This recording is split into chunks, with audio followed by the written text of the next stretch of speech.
Hey everyone, today I want to talk to you about quantum discord as a measure of non-classical correlations. Let me first introduce you to classical correlations. So imagine a ball initially at rest explodes into two fragments carrying opposite angular momentum.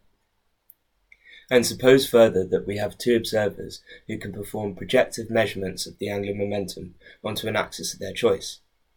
That is to say, they project the angular momentum, here denoted by bold J, onto an axis of their choice, here denoted by bold A or bold B. If the angular momentum points with their chosen axis, they get a measurement outcome of +1. If the angular momentum points away from their chosen axis, they get a measurement outcome of -1. Now it's important to note that the angular momentum can point in any direction, but must be equal and opposite. In this model, we're assuming two things. We're assuming locality, which is to say that the chain of cause and effect cannot propagate faster than the speed of light. We're also assuming realism, which is to say that when the bomb explodes, the two fragments leave with an angular momentum that is then measured by the observer. That is to say that before the measurement is performed, the fragment had a pre-existing value of its angular momentum. Now the two observers can come together and compare their measurement outcomes as well as the angle between their measurements. Now they do this many times, and this leads to a correlation, which we graph like this. So what we're doing is on the vertical axis, we're finding the correlation, which is to say that we multiply the measurement outcomes. So at the bottom left, what you see is that the two detectors are parallel. And that is to say, if one observer measures the angular momentum along their axis and finds a value +1, say, then the other observer will have to get -1 by conservation of angular momentum. They multiply their values and get -1 as their correlation. If one observer flips their axis, which is in the middle of this graph, then they must both get the same value of the measurement outcome. They both get +1 or they both get -1, and therefore that the correlation will be 1. Now in quantum mechanics, electron spin is discrete. That is to say, its angular momentum can point along our projective axis, or it can point against it, but it can't have any intermediate values. So when our observers have parallel axes, it's clear that if one measures along the electron spin to be along their axis, the other one will measure the electron spin to be against their axis.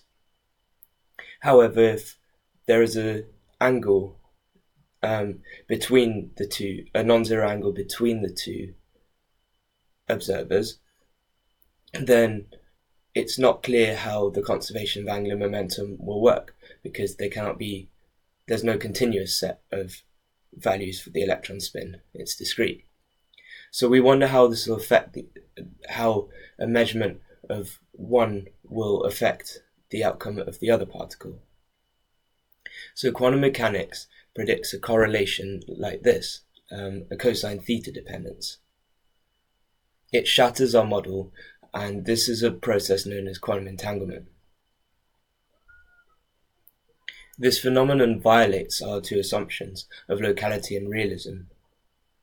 That is, that the universe does not obey locality and realism. So now that we scrap these, we can study quantum discord, which is another measure of non-classical correlations. Importantly, it includes entanglement, but it also includes uncertainty in the preparation of a state. That is, for a two-electron system, where, like in the fragment example, their angular momentum is correlated, then there are 4 possible states we can prepare this system in. We might want to be uncertain about how we prepared the system, and so quantum discord allows us to include that. To explain quantum discord, I first need to introduce you to the classical mutual information. So observing this Venn diagram, we have an entire system composed of two subsystems, which we give to Alice and Bob. Now, Alice and Bob have a part of the system in common, known as the mutual information. So we can write the mutual information as the total information of the system,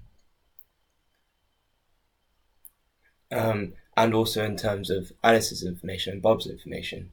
That is, that the mutual information equals Alice's information plus Bob's information minus the total information. Now, another way of writing this is that the mutual information is equal to Alice's information minus this so-called conditional information. Now, this conditional information is actually Alice's probability distribution given an observation of Bob's subsystem. But in quantum mechanics, observations affect outcomes, and so that these two quantities are not necessarily equal. We call the first quantity the classical mutual information, but we call the second quantity the quantum mutual information because it's observer dependent. The discrepancy between these two quantities is known as the quantum discord. For two electron systems, it's been found analytically. So on the vertical axis, we have quantum discord as a measure of non-classical correlations, or quantum correlations. It's measured in bits because it quantifies information.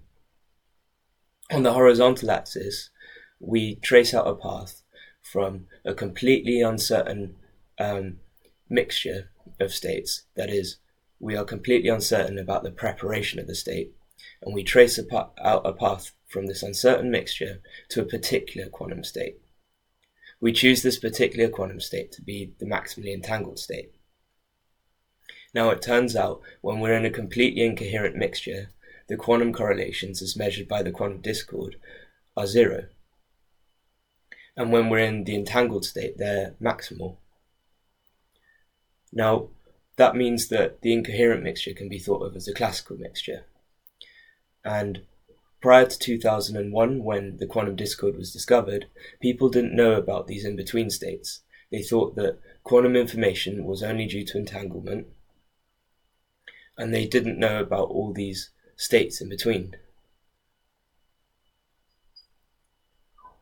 Now, I want to use quantum discord to help us understand Majorana quasi-particles, which have applications in quantum computing.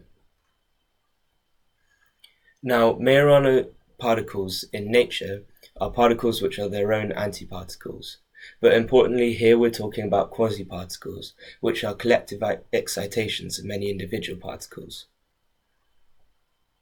Now, it's thought that a first step towards implementing them in quantum computing is a thorough understanding of their quantum states, which we can do using the quantum discord.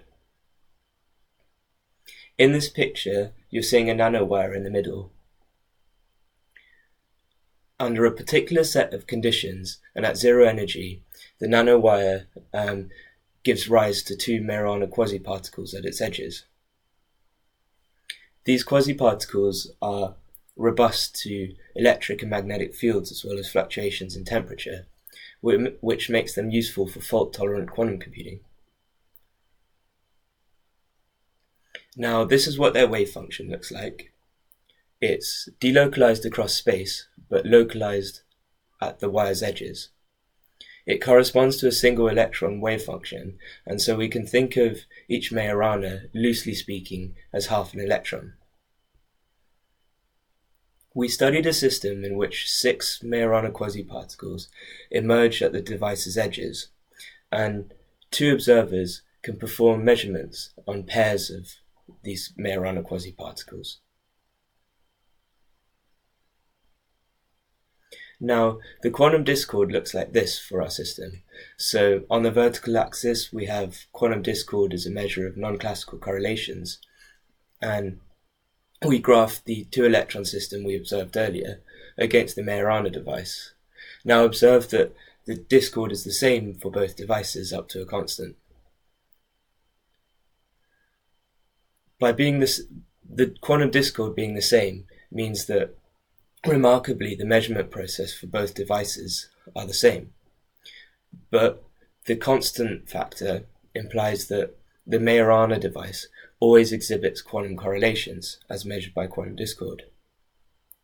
So it would be interesting to see whether quantum correlations in the Majorana device exist not due to entanglement, that is, due to quantum correlations that were unknown before 2001. That's a topic of future study. I hope you enjoyed listening. Thank you very much.